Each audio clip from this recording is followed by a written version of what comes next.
उम्र हो गई आपकी वर्सेस तुम्हें अब भी मेरी तस्वीर की जरूरत। भतीजे अजीत पवार पर चाचा शरद पवार के 5 तीखे पलटवार। अजीत पवार और शरद पवार के बीच बुधवार को जमकर जुबानी जंग भी देखने को मिली।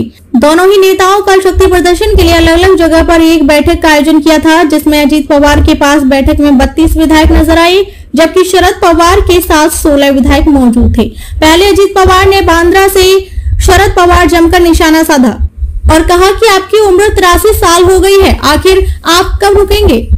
अजीत पवार की बैठक खत्म होने के बाद शरद पवार ने कहा कि आज भी तुम्हें मेरी तस्वीर की जरूरत। वहीं अजीत पवार ने कहा कि मैं भी राज्य की भलाई करने के लिए राज्य प्रमुख का पद होना जरूरी है, तभी मैं महाराष्ट्र की भलाई कर पाऊंगा। अजीत पवार के साथ साथ छगन भुजबल, प्रफुल्ल पटेल, धनंजय मुंडे सहित कई नेताओं ने संबोधित किया। हालांकि सभी ने संबोधन में शरद पवार को अपना भगवान भी बताया। आइए आपको बताते हैं कुछ रोचक सवाल जवाब। अजीत पवार। बुधवार को मंच से अजीत पवार ने कहा कि एनसीपी ने बीजेपी के साथ मिलकर सरकार बनाने की कोशिश साल 2014, 2017 और 2019 में की थी, लेकिन बाद में शरद पवार की वजह से यह सफल नहीं हो पाया। अजीत पवार ने कहा कि अब जब मैं बीजेपी के साथ सरकार में शामिल हुआ हूँ तो भी मुझे विलेन बनाया जा रहा है। हर बार मुझे शरणी पवार की वजह से बदनाम होना पड़ा है। इस पर शरद पवार ने कहा कि अजीत पवार ने अपनी राजनीतिक महत्वाकांक्षा के चलते 2019 और उसके पहले भी बगावत की थी। हालांकि इस बार अपनी अधूरी ख्वाहिश को पूरा करने के लिए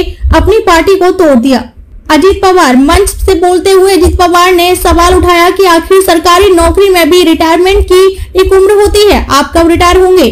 83 साल की उम्र में भी आप रिटायर नहीं होंगे तो बाकी लोगों को कब मौका मिलेगा। शरद पवार ने इस सवाल का सीधा जवाब नहीं दिया, लेकिन यह जरूर कह दिया कि आज भी तुम्हें मेरी तस्वीर की जरूरत पड़ रही है। अजीत पवार। शरद पवार पर तंज कसते हुए अजीत पवार ने कहा कि 1 महीने पहले इस्तीफे का नाटक हुआ, जब इस्तीफा देना ही नहीं था तो यह नाटक क्यों किया गया। इस पूरे नाटक में भी मुझे ही विलेन बनाया गया। शरद पवार। जवाब में कार्यकर्ताओं को संबोधित करते हुए कहा कि शरद पवार ने कहा कि यह लड़ाई लंबी चलेगी, हम एक बार फिर से खड़े होंगे।